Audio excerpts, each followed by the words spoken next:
Hello my dear lovely students, मैं आनंद कुमार कर्ण अपने YouTube channel एक करंस classes India number 1 Nag Mandir Mishra टोला दरभंगा से आप सबों के बीच उपस्थित हूँ, प्रस्तुत हूँ बहुत ही बेस्ट सेशन लेकर।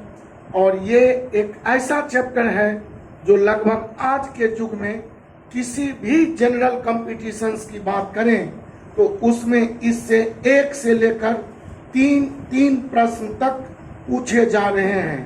तो आज हम इस चैप्टर का नाम, जो ब्लड रिलेशन दिख रहा होगा मोबाइल स्क्रीन पर, इसके हम आज कुछ थ्योरी और उसके कुछ कॉन्सेप्ट की चर्चा करता हूं, जिस आधार पर हम इसमें आने वाले किसी भी प्रकार के प्रश्नों को विद इन टाइम हम पढ़ देंगे, प्रश्न को आंसर कर देंगे।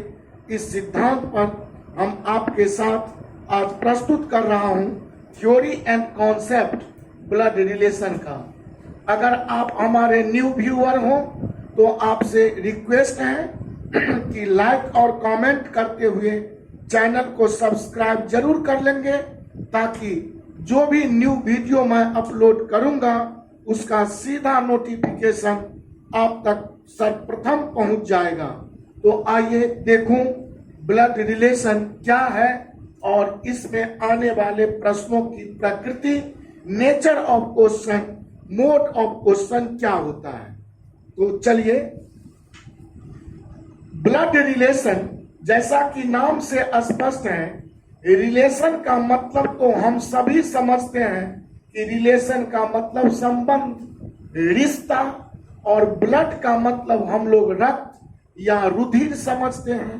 तो यहाँ रिश्ता किसका रिश्ता, तो हम कहेंगे यहाँ रक्त का रिश्ता, और रक्त का रिश्ता मतलब रक्त का संबंध। ये संसार में जब हम पैदा हुए, ध्यान देंगे तो ये संसार में हमारा पैदाइश जो है वह ससुराल के कारण, समझाता हूं, संसार में मेरा पैदाइश हुआ ससुराल के कारण, और इस ससुराल के कारण ही मेरा सगा या संबंधी बन पाया। अर्थात ये 100 अक्षर का बहुत बड़ा इंपॉर्टेंट है हमारे जिंदगी में, कि देखिए ये संसार में हमारा जो पैदाइश है, हम जो इस संसार में पैदा हुए, तो इस पैदा होने में जो हमारा भगवान का कर्तव्य और काम है वह मुख्य रूप से हमारे माता और पिता के मिलन से ही मेरा जन्म हुआ।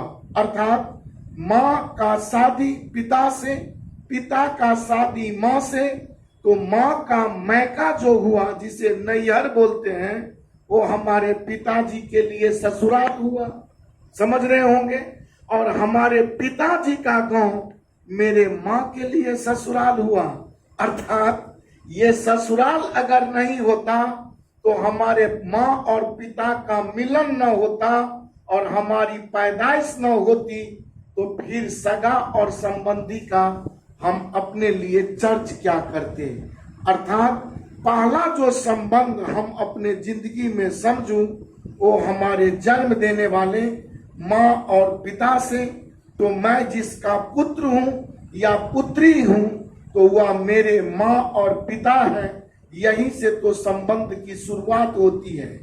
और माँ के पक्ष से अलग संबंध के कुछ नाम हमारे भारतीय संस्कृति में पुकारे जाते हैं, और यह प्रश्न भी पूछने का परीक्षाओं का यही मकसद है रीजनिंग में, कि आप एक भारतीय होने के नाते भारतीय संस्कृति को जानते हुए आप एक विवेकशील मानव हैं कि नहीं। और इसी का टेस्ट हमारा एग्जाम इस चैप्टर के माध्यम से मुझे लेना चाहता है। तो हमने बताया दोस्तों कि संसार में हम पैदा हुए माँ और पिता से, तो हमारे माँ और पिता का एक दूसरे का घर एक दूसरे के लिए ससुराल कहलाया। तो मेरा पहला जो संबंधी इस दुनिया में मानूं, पहला जो मेरा सगा संबंधी का नाम लूं, तो मेरा पहला संबंधी माँ और पिता। अब चलिए, अगर माँ के घर, माँ के मायके, माँ के जो हम नैहर जिसको कहते हैं, अगर वहां चलूं, तो अब आप सबों को पता होगा कि हमारे या तुम्हारे, तो हमारे के लिए उत्तर में, मेरा, हमारा, और तुम्हारे के लिए उत्तर तुम्हारा, जिसके लिए संबंध उसी के लिए। तो अगर मैं कहूं कि हमारे माँ के पिता हमारे कौन हैं, तो हमारे माँ के पिता हम सभी जानते हैं कि हमारे नाना हैं। हमारे माँ के माँ कौन होगी जी, तो हम सभी जानते हैं कि हमारे माँ के माँ हमारी नानी है। अब पूछूं, हमारे माँ के भाई हमारे कौन है, तो हम सभी जानते हैं कि हमारे माँ के भाई हमारे मामा हैं। हमारे माँ की अगर पूछूं बहन मेरा कौन होगा, तो हम सभी कहेंगे कि वो हमारा मौसी होगा। मुझे लगता है इन बातों को आप समझ गए कि हमारे माँ के पिता, अगर माँ के घर चलूं, अर्थात मैं अपना नौनिहाल चलूं, मैं अपने मामा या नाना का गांव जाऊं, तो वहां मुख्य रिश्ते जो ब्लड से रिलेशन में है, वो मेरा नाना, नानी, मामा और मौसी का है।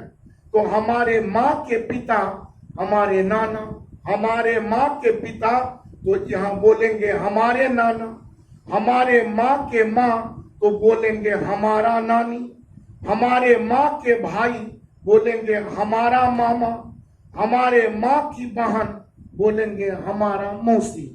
अब ये हमारा के बदले, हमारे के बदले अगर मैं तुम्हारा यहाँ जोड़ के पूछूं कि तुम्हारे माँ के पिता, तो आपका आंसर आएगा तुम्हारे माँ के पिता तुम्हारा नाना, तुम्हारे माँ की बहन तुम्हारी मौसी।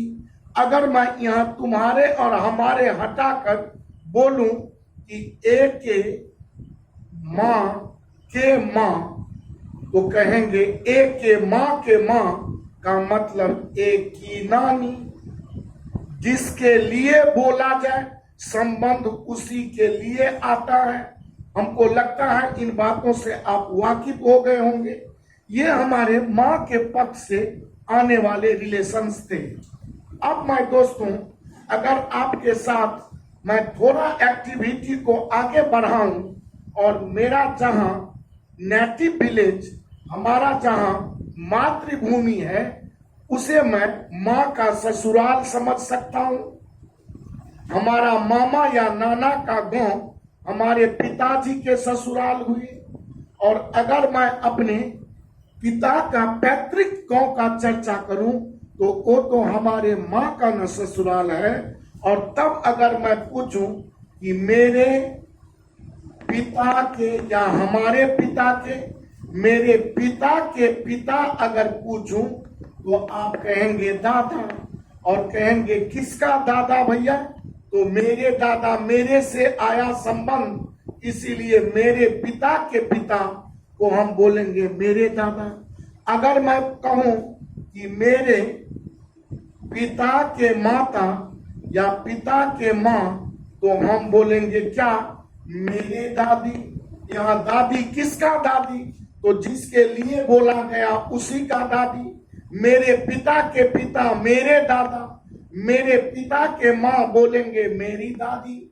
अब इसी तरह अगर मैं बोलूं मेरे पिता का बहन, तो आप बोलेंगे इसे फूआ। अब अगर मैं कहूं कि मेरे पिता के भाई, तो आप क्या बोलेंगे, मेरे चाचा।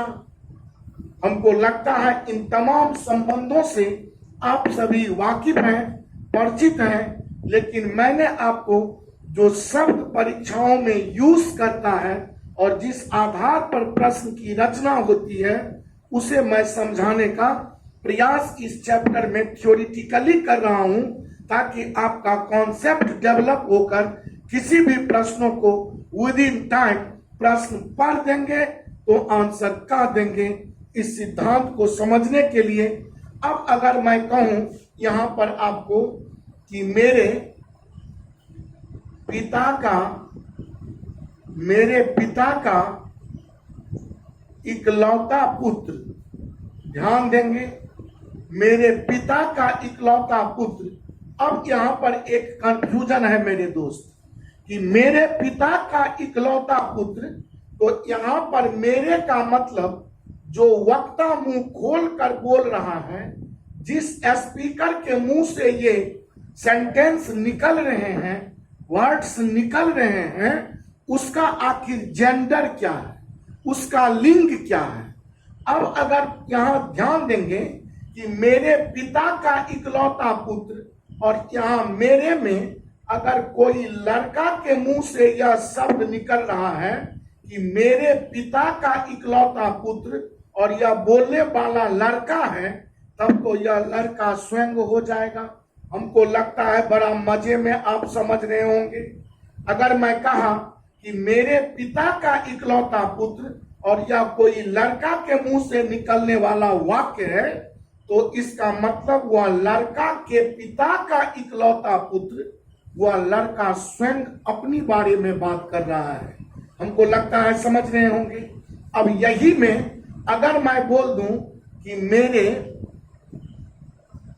पिता का इकलौता पुत्र, और तब अगर यहां पर पूछूं कि यहां पर जो वक्ता है, ये वक्ता जो है सो कोई लड़की है मेरे दोस्त, तो अब कहिए कि मेरे पिता का इकलौता पुत्र, अगर किसी लड़की के मुंह से यह सेंटेंस निकल रहा हो, तो आपको तब ऐसा नहीं कहना होगा कि वह लड़की स्वयं है। इसका मतलब लड़की के पिता का इकलौता पुत्र, तो यहां पर आपको कहना होगा लड़की का इकलौता भाई भी बोलना होगा, तब जाकर आपका पूरा क्लियर कट कॉन्सेप्ट समझ में आएगा। क्योंकि पिता का इकलौता पुत्र अर्थात इस लड़की के पिता को सिर्फ और सिर्फ केवल और केवल एक ही पुत्र है, तो वह लड़की का निश्चित ही इकलौता भाई बन जाएगा। इसी अर्थ में अगर मैं अब आपसे दो चार बातों का जिक्र करूं, तो मुझे लगता है कि आप इससे समझने में बिल्कुल ही कामयाब हो जाएंगे। और आप प्रश्न जब हम बनाऊंगा, और इसके लिए मेरा सेकंड वीडियो पहले से ही जारी है, जिसमें विभिन्न प्रकार के प्रश्नों का जो डिफरेंट टाइप ऑफ एग्जामिनेशंस में पूछे गए हैं उसका हमने जिक्र किया है। तो उसे समझने में आपको मेरे साथ ही काफी सहूलियत होगी और आप मजे में सारे प्रश्नों का आंसर बखूबी बड़ा ढंग से कर सकते हैं। अब यहाँ देखिए, अगर मैं आपसे कहूं, गौर से समझेंगे कि मेरे नानी का इकलौता पुत्र, गौर से समझेंगे कुछ बातों को, मेरे नानी का इकलौता पुत्र, तो मेरा कौन? तो यहाँ पर जो वक्ता है, या चाहे लड़का हो या यह वक्ता चाहे आपका लड़की हो। अब देखिए, तो मेरे नानी अर्थात ये लड़का अथवा लड़की के नानी का इकलौता पुत्र, ये लड़का अथवा लड़की के लिए निश्चित ही मामा होगा। और इसमें कोई भी कंफ्यूजन नहीं होना चाहिए, क्योंकि मेरे नानी का इकलौता पुत्र कहा गया, तो नानी का जो इकलौता पुत्र होता है वह मेरे लिए मामा होता है। और मैं चाहे तो जेंडर में मैस्कुलिन हूं या फेमिनिन हूं, अर्थात मैं लड़का हूं, मैं पुरुष हूं या स्त्री हूं, लड़का हूं अथवा लड़की हूं, मेरे लिए नानी का इकलौता पुत्र सदैव मामा ही होगा। और इसी तरह अगर मैं आपसे यहाँ पर थोड़ा सा आगे इस मैटर को बढ़ाऊं और अब यहाँ पर जैसे सवाल करूं आपसे कि मेरे दादा का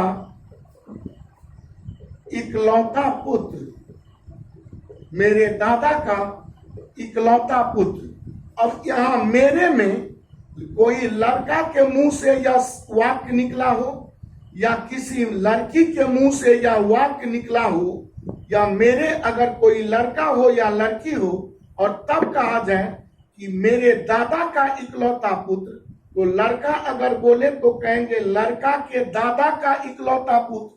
तो भैया जब दादा का एक ही बेटा है तो वह मेरा साक्षात पिता ही न होगा, तो वह लड़का या लड़की के लिए निश्चित ही पिता होगा।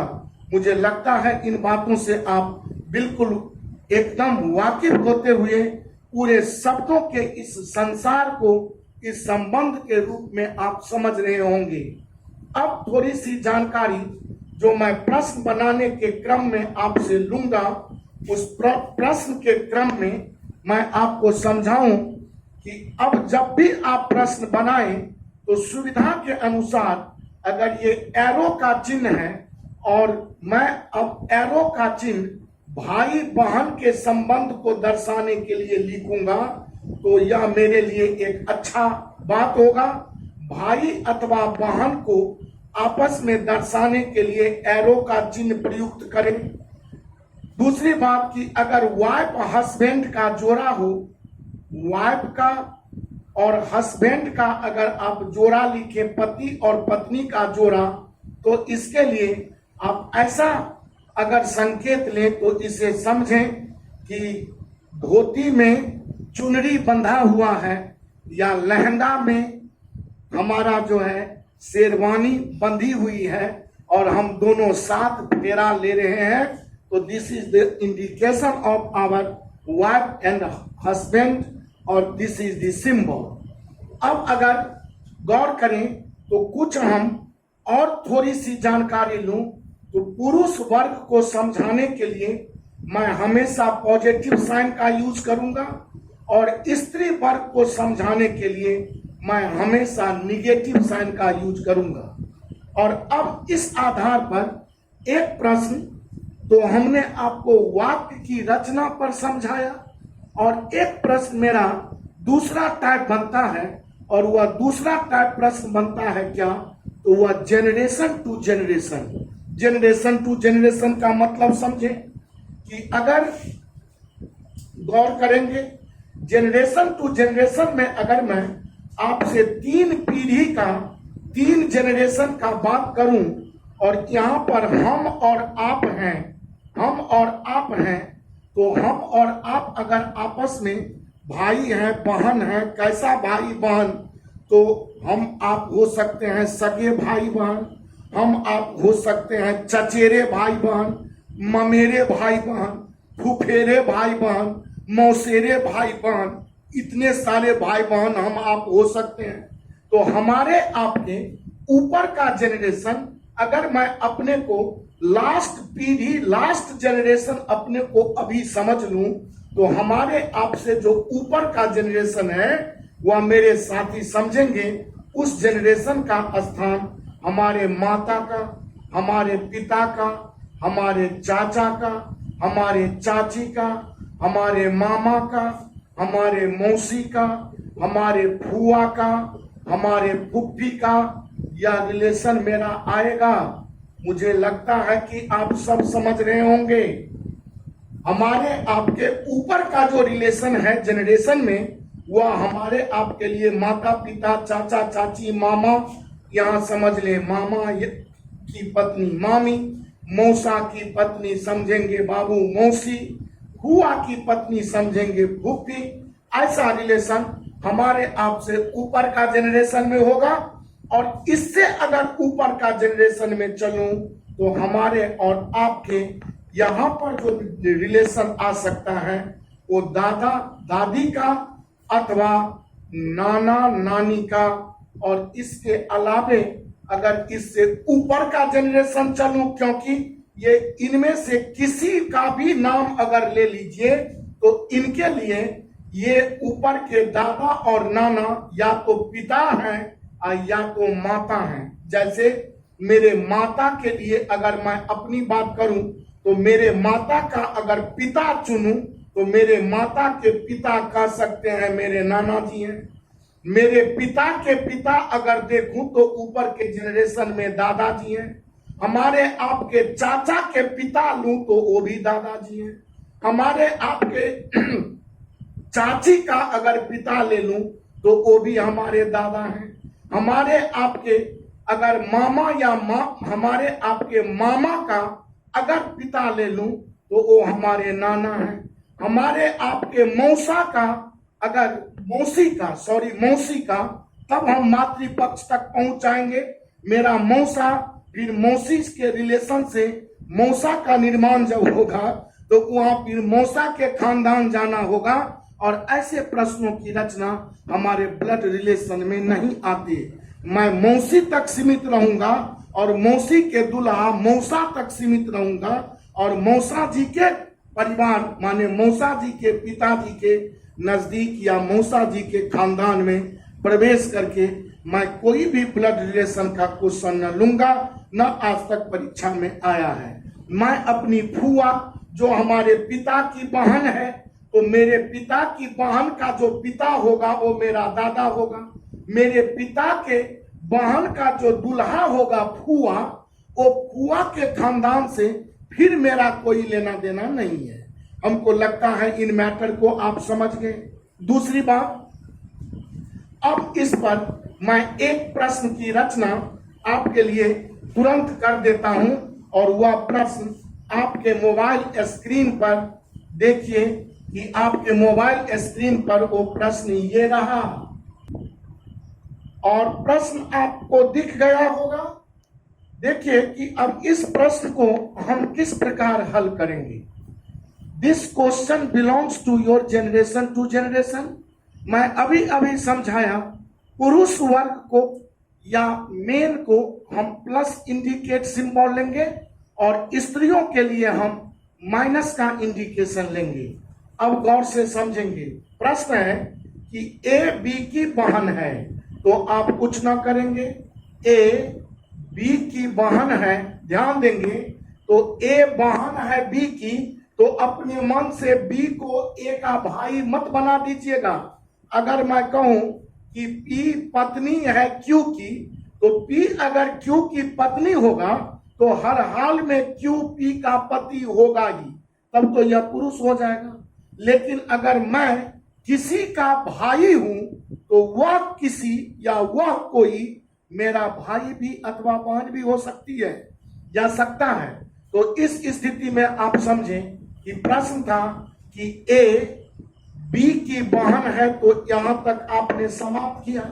सी बी की मां है तो ज्यों ही सी बी की मां हुआ तो जब ए बहन है बी का तो बी का मां जो भी होगी वह ए की भी मां होगी। तो तुरंत इसे ऐसा लिखें और दोनों के लिए यह मां ऊपर वाला जनरेशन में जाएगा। अगला लाइन आप यहां तक पढ़ लिए। आगे है डी सी का पिता है, तो अगर सी का पिता का चर्चा करूं मेरे साथी तो यह डी सी का पिता है, तो डी सी का पिता है, इस पर प्लस दे क्योंकि किसी का भी पिता जस्ट उसके जनरेशन से ऊपर वाला जनरेशन में होगा। और फिर है ई डी की माता है तो डी की जो मां होगी वह ऊपर में होगी और इस तरह यह ई मां है डी का। अब प्रश्न है ए का डी से क्या रिश्ता है, समझेंगे। ए का डी से क्या रिश्ता है आपसे पूछा गया। अब मान लीजिए यहां पर मैं एक बात आपको पहले क्लियर कर दूं। मैं सर हूं और आप स्टूडेंट हैं। मेरा नाम ए है, आपका नाम बी है और मैं अगर पूछूं कि ए का बी से क्या रिश्ता है तो आप याद रखेंगे बाबू कि जो पहला नाम है संबंध में उसी का काम आंसर आता है। तो पहला नाम ए का है तो ए का बी से क्या रिश्ता है तो कहेंगे ए सर है, किसका बी का, तो आपका आंसर आएगा सर। अगर यही पूछ दूं कि बी का ए से क्या रिश्ता है, गौर से समझेंगे तो शुरू में जिसका नाम संबंध में उसी का काम, तो बी के बारे में पूछा, चूंकि पहला नाम बी का है तो बी कौन लगेगा ए का, तो यहां आपका आंसर आ जाएगा स्टूडेंट। अब यहां आइए, प्रश्न है ए का डी से क्या रिश्ता है, तो ए के बारे में पूछा, किसके लिए पूछा, तो डी के लिए। तो देखिए ए और बी की मां थी सी, और ये दोनों के मां का पिता है डी। गौर से समझेंगे, इसका मतलब दोनों के मां का पिता है डी, तो दोनों के लिए डी नाना हुआ, और डी के लिए सी बेटी है, और इस बेटी का बेटी है ए। इसे हम भारतीय संस्कृति में नतिनी के नाम से जानते हैं, और इस तरह इसका उत्तर डी बिल्कुल करेक्ट होगा। बातें कुछ और भी हैं जिससे आप सेकंड वीडियो में देखेंगे, ताकि आपका पूरा कॉन्सेप्ट क्लियर हो जाएगा। मुझे विश्वास है कि यह छोटी सी वीडियो आपके लिए गागर में सागर सिद्ध होगी। बहुत बहुत धन्यवाद। पुनः नेक्स्ट वीडियो में आपके साथ बहुत जल्द उपस्थित हो रहा हूं। Thank you so much. Tata, bye bye.